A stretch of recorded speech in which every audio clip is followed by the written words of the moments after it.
He woke up screaming, not the way a child wakes from a nightmare, not the way a soldier wakes from the memory of war. He woke up the way mountains shake from the inside out. His name was Mahway, son of Barachiel, one of the watchers who fell. And at that moment, in the cold dark before dawn, the mightiest giant who had ever walked the earth was trembling, because he had seen something.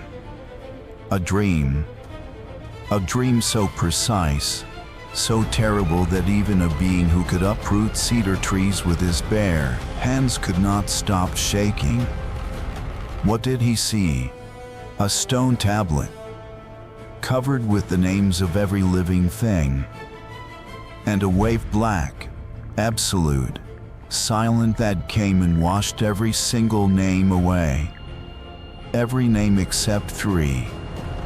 You were taught that the Nephilim were monsters, bloodthirsty, mindless, born only to destroy.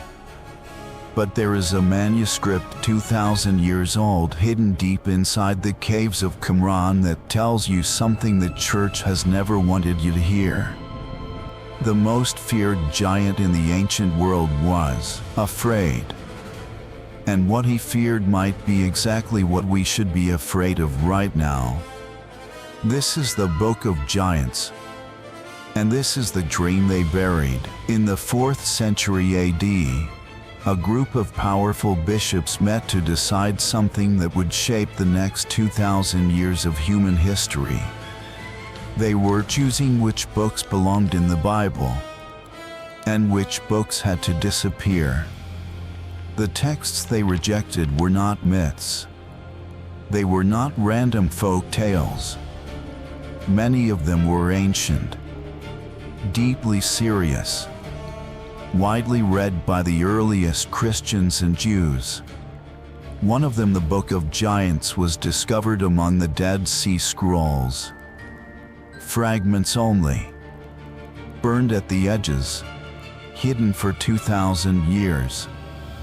But enough survived to tell this story. So why was it removed? The official answer is always the same. These texts were not canonical, not verified enough, not consistent with accepted doctrine. But there is another answer, a more uncomfortable one. Because the Book of Giants does something the church found deeply dangerous. It makes the Nephilim human. Not human in body, they were enormous. Ancient records describe them as towering above men the way men tower above children. But human, in something far more threatening. In emotion, in doubt, in fear. A church building its authority on a clear line between good and evil, between angels and demons. Saints and monsters cannot afford for its congregation to feel sympathy for the giants. Because the moment you feel sympathy for the enemy, you start asking questions about who decides who the enemy is, about whether the line between sacred and condemned is as clear as you were told. The Essenes understood this. This small Jewish sect, devoted, disciplined, obsessive about preservation, took their most precious scrolls into the Judean desert, into 11 caves above the Dead Sea, and they hid them from the Romans, from the Persians, from anyone who would burn what they could not control. In 1947, a young Bedouin shepherd threw a stone into one of those caves and heard something break. Inside, clay jars, tightly sealed, containing scrolls so old that the parchment crumbled when exposed to air. Among those fragments, the remnants of the Book of Giants, and in those remnants, the dream of Mahway. The academic community's response to the Book of Giants has been cautious, deliberately cautious, because the text does not fit the narrative that centuries of religious tradition have built. Józef Malik, the Polish scholar who worked on the Dead Sea Scrolls for decades, identified at least 6 fragments directly attributable to the Book of Giants. He noted connections to an even older version of the story preserved in Manichaean texts from Central Asia. This matters more than it might seem, because it means this story traveled. It crossed from Jewish tradition into Persian religious thought, from Persian thought into Central Asian communities. It was read, studied, preserved across vastly different cultures that had no formal connection to each other. Something in this story resonated so deeply that communities who had never met each other chose to keep it. That does not happen with stories people consider trivial. That happens with stories people consider dangerous, or true, or both. Lorenz Stuckenbruch's 1997 work, The Book of Giants from Qumran, remains the definitive scholarly study. Describes the text as preserving an alternative tradition about the end of the antediluvian world. Alternative. That word is significant work. It means there was another version, another interpretation, another moral to draw from the story of the flood and what came before it. A version where the villains were not simply evil, a version where they dreamed, and feared, and flew to the ends of the earth. That version was suppressed. But suppressed does not mean gone. It means buried in a cave, in a clay jar, waiting. Let us go back. Before the flood, before the reckoning, the world, according to these texts, was not the world you know. The Watchers, 200 divine beings, described in the Book of Enoch as a specific rank of angels, had made a choice. They looked down on humanity and they desired. They descended. They took wives. They had children. And those children were the Nephilim. Enormous, powerful, neither fully divine nor fully human. Lost somewhere in between. The Book of Enoch, the text that provides the primary framework for understanding these events, is itself a remarkable document. It was widely read in the Second Temple period, quoted in the New Testament, revered by early Christian communities across North Africa and the Near East. The Ethiopian Orthodox Church still considers it canonical today. It is not French material. It is ancient, serious, and deeply embedded in the tradition that gave rise to Christianity. And it describes the Watchers, their names, their ranks, their specific transgressions with a precision that feels more like a legal record than a myth. Barachiel, listed as one of the 20 leaders. His name means lightning of God. His son Mahway inherited something of that name. Something luminous and dangerous. Something that moved too fast through the sky for anyone on the ground to track. The world the Nephilim inhabited was already ancient when they were born into it. Ancient enough to have accumulated layers of knowledge, of tradition, of boundary. The Nephilim inherited none of that. They arrived fully formed, enormous, powerful, hungry into a world that had rules they had never been taught. That is not an excuse, but it is a context. And context is what this story buried in a cave, erased from a canon, was trying to provide. According to the surviving fragments of the Book of Giants, the Nephilim built civilizations. They established hierarchy. They had councils, deliberations, leaders. One of those leaders was Mahway, son of Barachiel, listed in the Book of Enoch as one of the 20 chief watchers, a name that means lightning of God. Mahway was not the largest of the Nephilim. He was the most influential. And one night he dreamed. The dream, as reconstructed from the Qumran fragments, has two movements. First, a great garden, lush, full of life, trees bearing fruit that glowed like embers. Then, a wave, not blue, not white, black, coming not from the sea but from the sky itself, as if the heavens had decided to empty everything they contained. And the wave, it did not destroy through violence. It erased. Mahway watched as every tree was uprooted, every structure dissolved, every trace of what had been built simply ceased to be.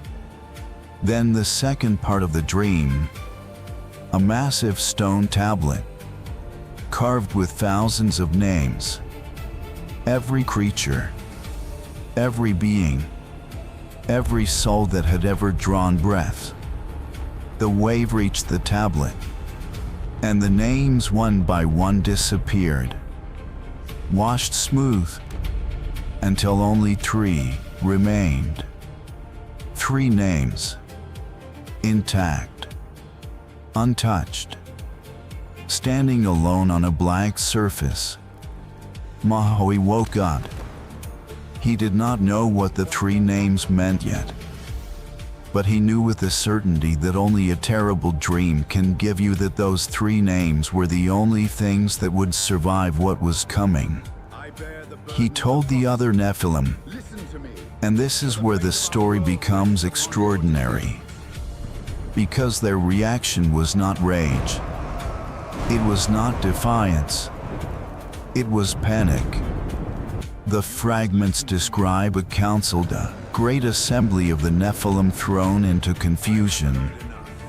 They argued, they debated, they searched for explanations.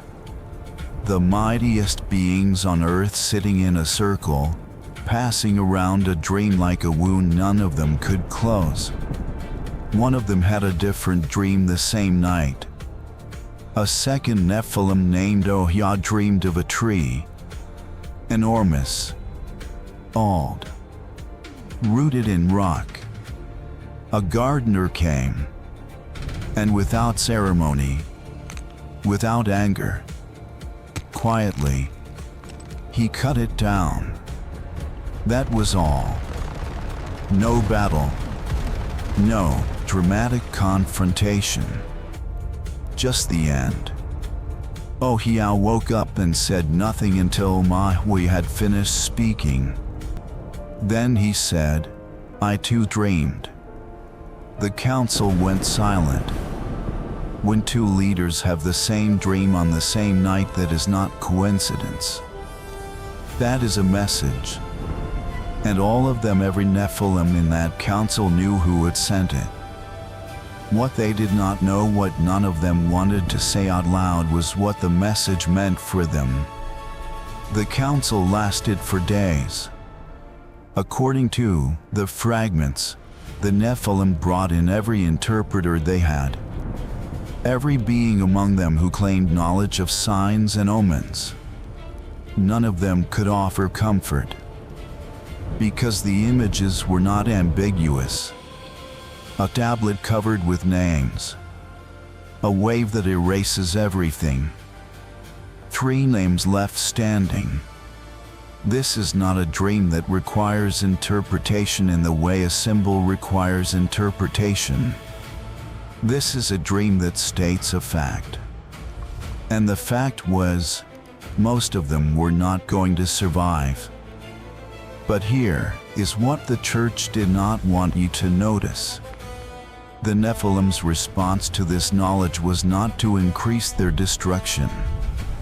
It was not to raid more cities, kill more, take more. Their response was to send someone to ask for forgiveness.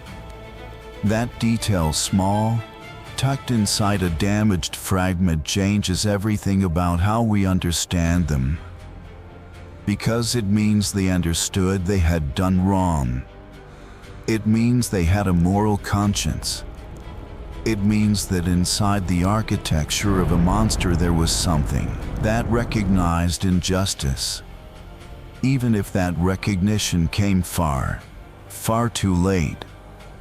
The scholars who have studied the Book of Giants, Joseph Malik, who first analyzed the Dead Sea Scroll fragments in the 1970s, and later Lorenz Stuckenbrook, whose 1997 reconstruction is the definitive academic work on this text, both note the same thing.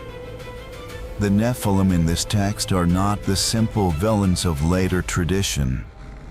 They are tragic figures. Beings with power they did not earn and wisdom they never developed. And a moment of clarity that arrived one dream too late. They needed someone who could interpret the dreams. Not a diviner. Not an oracle. Someone who actually spoke with God. There was only one such person alive. Enoch. A mortal man. Not a giant. Not a divine being. Just a man who had walked with God so closely that, according to Genesis, he was taken, without dying, straight into the presence of the divine. At the time of Mahway's dream, Enoch had already departed from the earth. But the fragments suggest that Mahway did not let that stop him. Because what happens next in the Book of Giants is one of the most astonishing moments in any ancient text. Mahway flew. He spread his wings enormous, dark, built for distances no human could conceive, and he flew. Not toward a battlefield. Not toward a city. Toward the edge of the world. The fragments are damaged here, partial sentences, torn parchment, but the trajectory is clear. Mahway flew until he reached a place described as the ends of the earth, beyond the known geography of the ancient world, beyond the mountains that mark the boundary between the living and the divine. And he found Enoch. This is the pattern. Interrupt. Stop for a moment. Consider what just happened. A being of immense physical power, a commander of armies, a son of a fallen angel, chose not to fight. He chose to ask. He came not with weapons, not with threats. He came with a dream and a question. What does it mean? Let that land for a second. Because everything you have been taught about the Nephilim says they did not do this. The tradition that the church preserved says they consumed. They dominated. They destroyed. And they did. But the Book of Giants says something more complicated. It says that when the moment of reckoning arrived, they also reached. They reached toward the one being who might be able to help. Not toward each other. Not toward their fathers, the Watchers, who were already imprisoned. Toward a human. A mortal. A man of no physical power whatsoever. Mahway, who could have destroyed cities with his hands, flew across the world to sit at the feet of a man and say, "Please, tell me what it means." There is something in that image that resists every simple story about good and evil. Something that insists on the complexity that the church was so determined to erase. Enoch listened. And then he answered. The three names that survived on the stone tablet, they were Noah and his sons. The wave was not metaphorical. It was literal. The world as Mahway and every other Nephilim had known it was going to end. Not because of war, not because of plague, but because of what they had done. Because the Watchers had crossed a boundary that was not meant to be crossed. Because their children had consumed the world's resources, spilled blood without cause, and built a civilization on the exploitation of everything weaker than them. And now the reckoning had come. Mahway asked the question every powerful being eventually asks when confronted with consequence. Can we be forgiven? Enoch's answer, as preserved in the fragments, is devastating in its quietness. No petition will be granted. No mercy will be shown. The sentence has already been written. Mahway had flown to the edge of the world, had found the one man who could intercede. And the answer was, it is too late. He flew back, alone. The most powerful being in the world, returning empty-handed, to tell his people that the dream was real, that the wave was coming, that there was nothing to be done. The return journey, as implied by the fragments, must have been the longest of Mahway's existence. He had gone to the ends of the earth carrying a question. He came back carrying an answer that no one wanted. There is a psychological truth embedded in this moment that the ancient writers could not have had clinical language for but understood intuitively. The moment you receive a verdict that cannot be appealed, something inside you has to reorganize itself. Every assumption you built your life on has to be renegotiated. Every plan you made for the future has to be quietly set aside. Mahway had been leader, a commander, a figure of authority among beings who recognized no authority above themselves.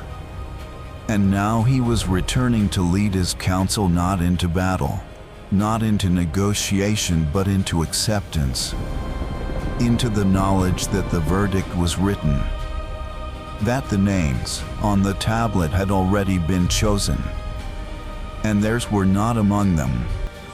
What do you say to your people when the answer is no? When the petition has been refused? When the most powerful figure you could find looked at you without hatred, without satisfaction, and simply told you the truth?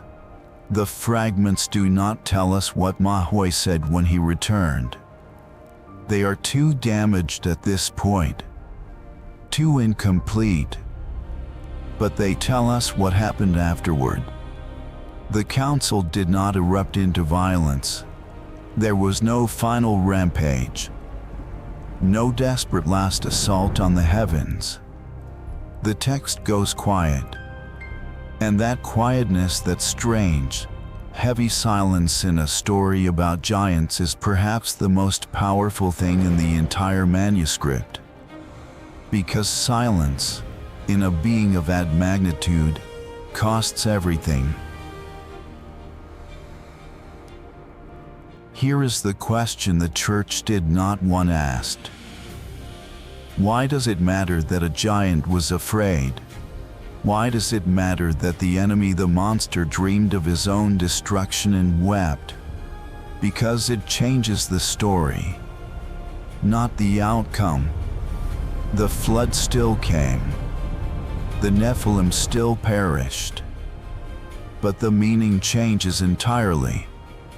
If the Nephilim were mindless monsters, then the flood is simple justice. Evil destroyed. Good preserved. Clean. Satisfying. Moral. But if the Nephilim were capable of fear, of regret, of flying to the ends of the earth in search of mercy, then the flood becomes something harder to sit with. It becomes a story about what happens when intelligence and power grow faster than wisdom. About what happens when beings who can build, who can dream, who can feel, choose to consume rather than protect. About what happens when the warning comes and it is already too late. There is a field of study called environmental ethics that asks a question ancient societies never had the vocabulary for but understood in their bones. What are the obligations of power? When you are strong enough to take everything, what do you owe the world you are taking from? The Nephilim, according to the Book of Giants, did not ask this question until the dream. Until the stone tablet with the disappearing names. Until there were only 3 names left. By then the answer no longer mattered. The sentence had already been written. There is a psychological phenomenon that researchers call collapse blindness. It describes the human tendency to continue normal behavior even when the indicators of catastrophic change are already visible. We see the warning signs. We note them. We discuss them. And then we continue exactly as before. Because the scale of the change required feels too large. The discomfort of action feels greater than the discomfort of denial. The Nephilim had this problem. The text suggests that the dreams did not begin with Mahway. There had been smaller warnings, stranger seasons, unusual silences among the animals, rivers behaving wrongly. But the Nephilim were powerful. And power has a specific relationship with warning. It ignores them. Not out of stupidity. Out of confidence. The confidence that says, if something truly threatens us, we will handle it when it arrives. What Mahway understood too late was that some threats are not handled when they arrive. They are only survived. Or not. And whether you survive depends entirely on what you did before they arrived. On whether you built something worth saving. Or just something impressive. There is a difference between those two things. The Nephilim built impressive things. The ancient texts, not just the Book of Giants, but sources from across the ancient Near East, speak of their constructions. Structures so large they defy the engineering understanding of the time. But they did not build trust. They did not build covenant. They did not build anything that deserved to be written on a stone tablet and spared from a black wave. And so their names were washed away. 3 names remained. Not the names of the greatest builders. Not the names of the mightiest warriors. The names of a man and his sons, who had walked carefully, who had noticed the warnings, who had built slowly, without glory, something that could float. The lesson is not about floods. The lesson is about the difference between power and wisdom, and about the specific cruelty of learning the difference too late. But there is still another question worth sitting with here. What if Mahway had dreamed earlier? What if the warning had come not at the end but at the beginning? when the Watchers first descended, when the first boundaries were first crossed. Would the knowledge have changed the choices? History, not mythology. Actual recorded human history suggests probably not. Because the pattern of powerful civilizations ignoring their own collapse is not unique to the Nephilim. Rome had its warnings, its Cassandras, its prophets of decline. The Maya had environmental data encoded in their own agricultural failures. Easter Island's inhabitants watched their last tree fall and kept building. This is not a story about monsters making mistakes only monsters could make. This is a story about a very human or perhaps universal failure.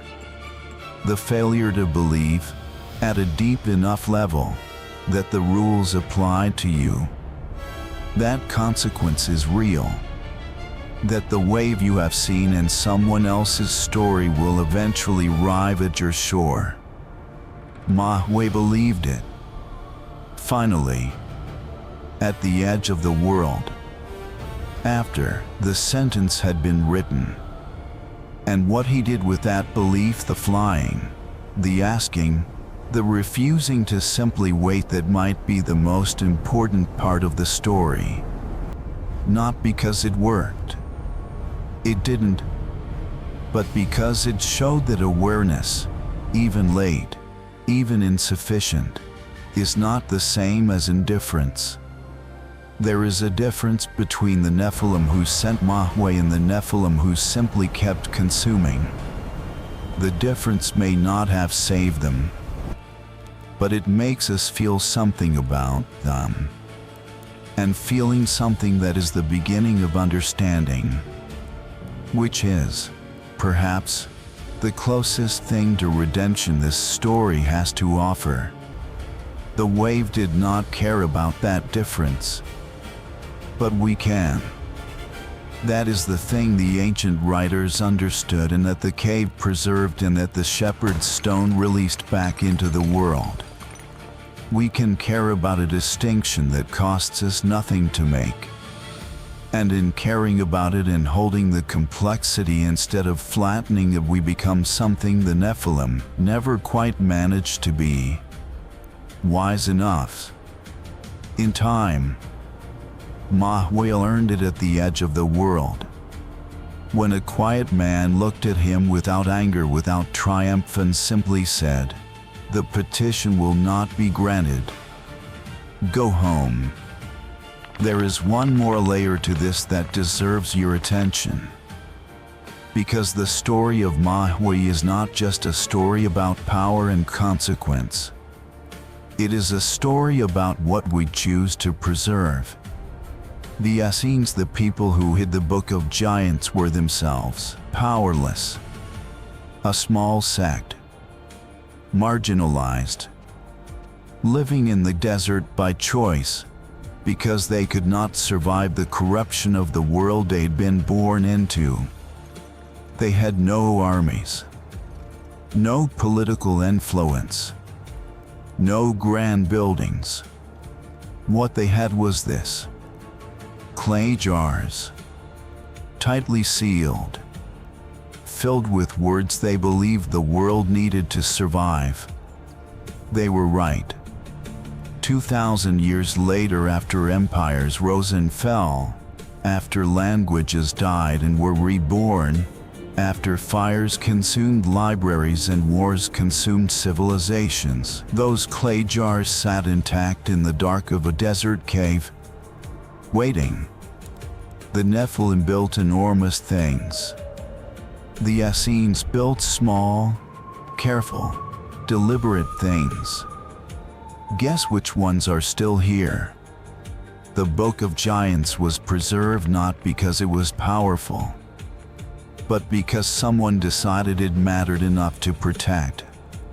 That decision, quiet, unglamorous, made by people whose names we do not know, is the reason you are hearing this story right now. And that too is a lesson about what survives. Not the loudest thing. Not the largest thing. The thing that someone loved enough to carry into the dark and keep. The ruins of the Nephilim are everywhere, if you know what to look for. Not just the megalithic stones, the structures too large, too precisely cut, too impossibly placed for the tools available at the time. The ruins are in the pattern. Build big. Consume more. Move faster. Take what you can before someone else does. Trust that power will protect you when the reckoning comes. We have inherited their architecture, not the stones. The thinking. Mahway's dream ended with 3 names on a blank tablet. Every other name gone. Not punished. Not condemned. Simply no longer there. As if they had never existed at all. The Book of Giants was hidden in a cave for 2,000 years. The Essenes who hid it understood something important. Some stories are not meant to comfort us. Some stories are meant to make us uncomfortable enough to change. The church removed it because it complicated the moral picture.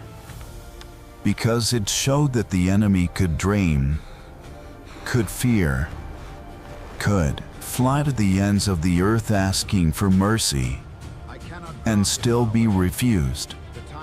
Not because they were beyond redemption in some cosmic sense, but because the moment for change had passed. Because the petition arrived after the sentence. The question the text leaves behind, the one it was always really asking, is not about giants. It is about timing. About the difference between changing before the wave and running to the edge of the world after it has already begun. Mahway's name does not appear in the Bible. It appears in a fragment, in a cave, in a jar that a shepherd's stone broke open 2,000 years after it was sealed. But the question his dream asks, that question is everywhere. In the news you scroll past every morning. In the data reports that get published and then quietly forgotten. In the conversations that start with "we should really" and end with "but not yet." Mahway woke up screaming. He saw the tablet. He saw the wave. He saw the 3 names. And then he did something extraordinary. He flew. He moved. He sought an answer. He refused to simply wait. The answer was no. The timing was wrong. But the impulse to fly toward truth rather than away from it, that impulse is worth something. Maybe everything. We live in an age of unprecedented information. More data about the state of our world than any generation before us has ever had. More warnings. More models. More projections. More stone tablets covered in names. The question, the one that this 2,000-year-old fragment from a cave in the Judean desert refuses to let go of, is not whether we can see the wave. We can see it. The question is whether we will fly, whether we will move toward the thing we are afraid to face and ask the question we are afraid to ask, while there is still time for the answer to matter. Mahway did not save his people, but he tried. At the end of the world, in the dark before the flood, a giant spread his wings and flew toward the truth. Not toward safety, not toward power, toward understanding. That is the story the church deleted. That is the dream they didn't want you to have. So tell me in the comments honestly, Are we building our own flood? Are we the Nephilim now? Or are we the three names that stay? I want to know what you think. If you wanted to go deeper into the hidden history of early scripture, subscribe, because there is much more still to uncover.